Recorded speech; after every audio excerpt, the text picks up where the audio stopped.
Oh, I forgot to put the lids on.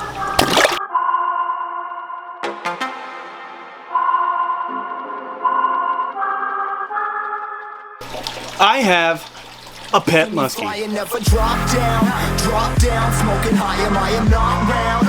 And he used to be in this tank right here behind me, but as you can tell, he is no longer there, and that tank is empty. So in today's video, not only am I going to show you what happened to the muskie, where he's at, but I'm also going to give you a full update on all of my native species. We're going to feed some fish. I'll show you what I did with the muskie. Let's go. We're going to start big. We're going to start with one of my all-time favorite fish in the entire fish room.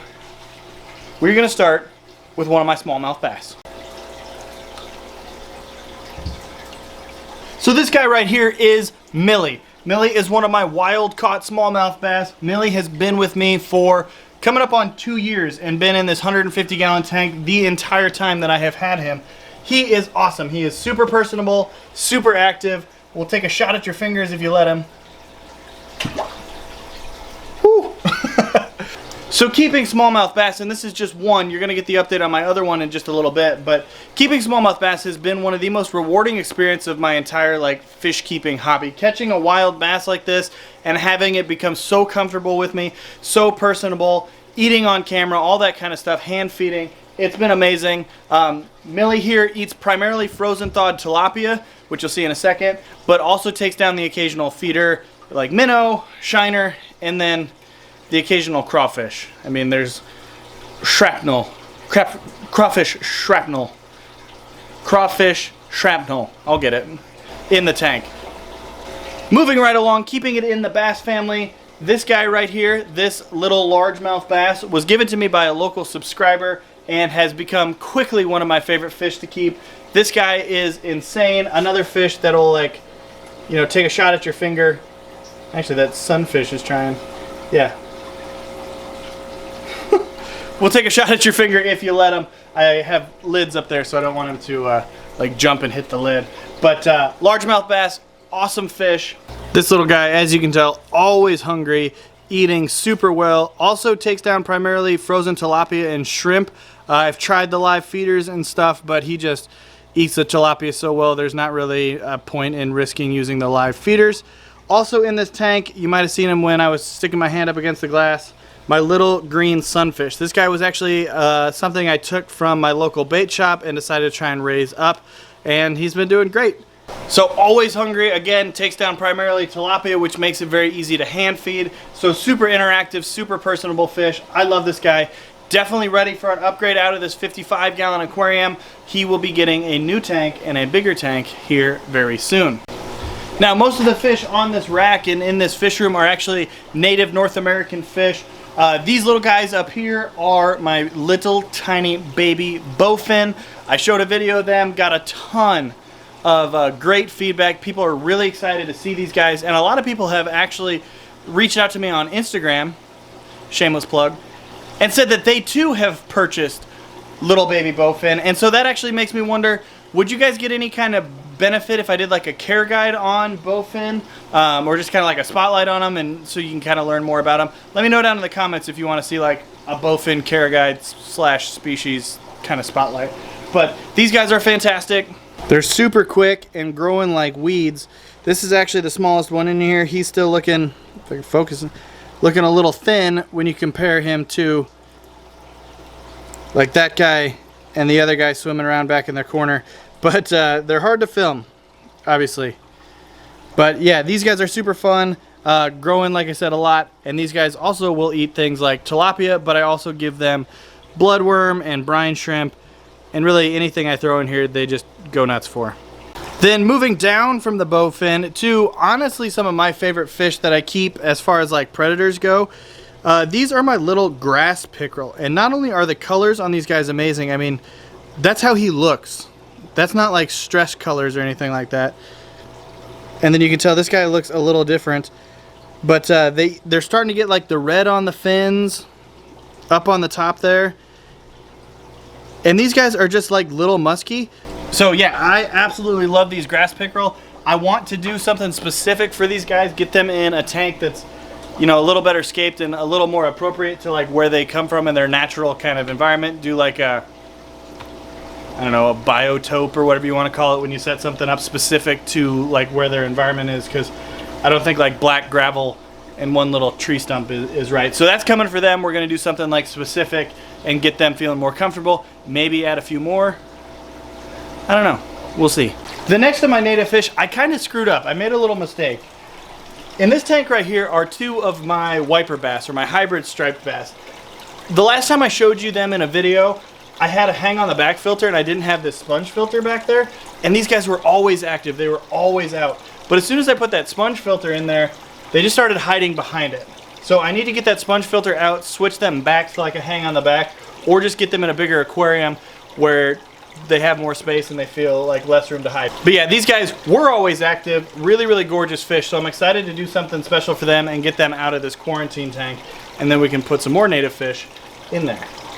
And then last but certainly not least, before we move out of aquariums into like pond and big fish territory, right down here below the wipers, getting too old to have tanks down near the floor, are what I would consider another like fan favorite. These are my little walleye.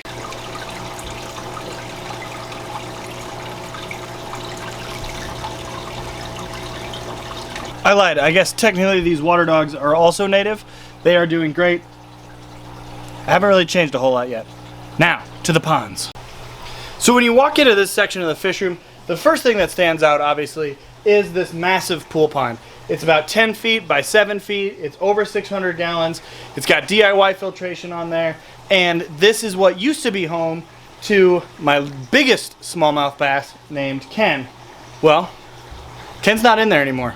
And that's because Ken has been moved into the garage, into the 1,200 gallon indoor pool pond. So Ken is in here. Obviously it's hard to see him here, but let me stick the camera in the water.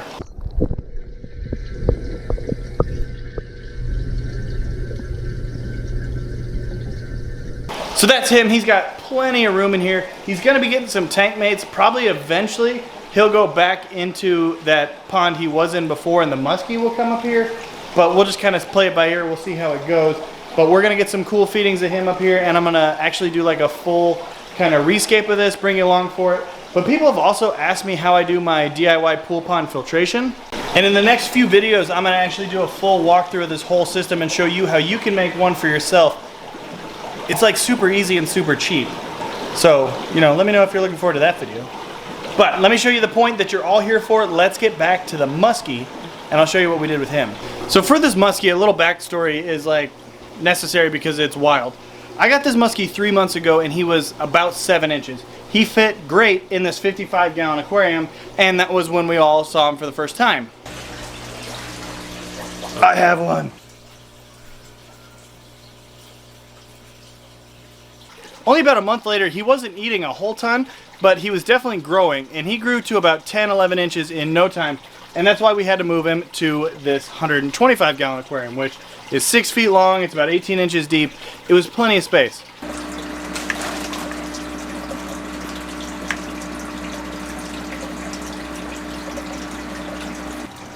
He's very, very skittish. Does not like to be on the camera.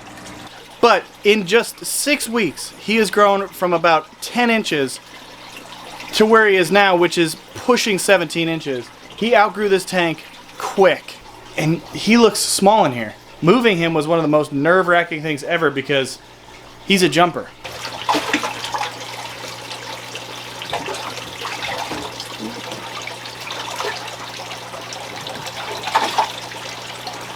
I know, bud.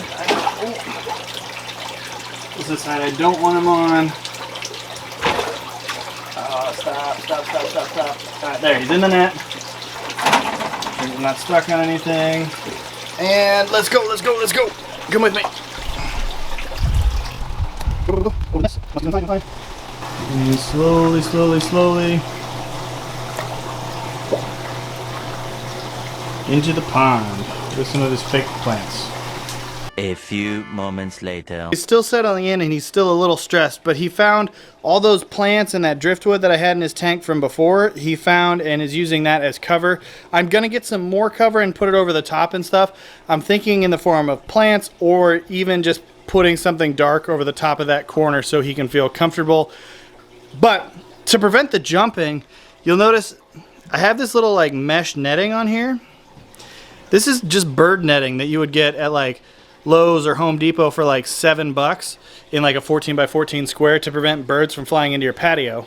But then I went ahead and used these little like command strips and put them on upside down, so that way I can hook this netting, making it tight on top, and it now has a little bit of protection this way. So if the muskie were to jump and hit it this way, it's going to be harder for him to slide down the side and come out of the pond, which would obviously not be great. 2 hours later. He is doing great, been swimming around.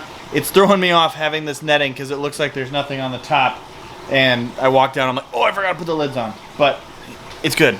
He's covered.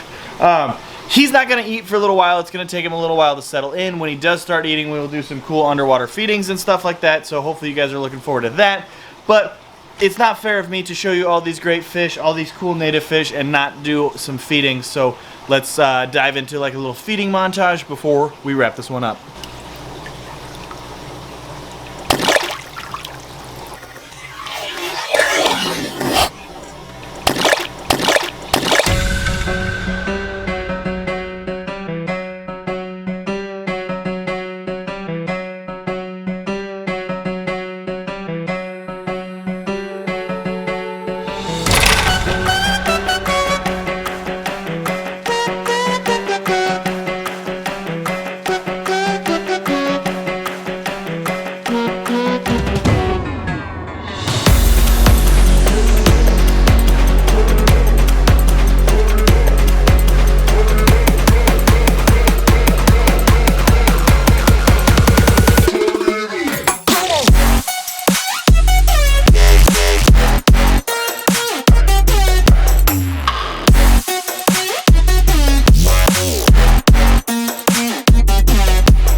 Technically, I do also have a Florida gar, an alligator gar, and some pygmy sunfish, but I'm not putting them in this video because they're going to be parts of upcoming videos. But hopefully you guys enjoyed this one. Those are all my native species as they are right now. We will be getting some more. If you guys have any suggestions for more, I'm definitely doing flathead catfish. A lot of people keep asking about that. I just need to find one. So flathead catfish. But if you have any other suggestions of native fish you want to see, or if you have like a setup, like you want to see a bluegill setup or a sunfish setup, anything like that, comment down below, let me know. I will get to work on it. Thank you guys for watching this one. I hope you enjoyed, and you know, give it a thumbs up, comment if you haven't already, subscribe if you're not already subscribed, and until the next video, I will see you soon. Thanks for watching. Don't forget to subscribe. See you soon. See you soon. Mwah. Mwah.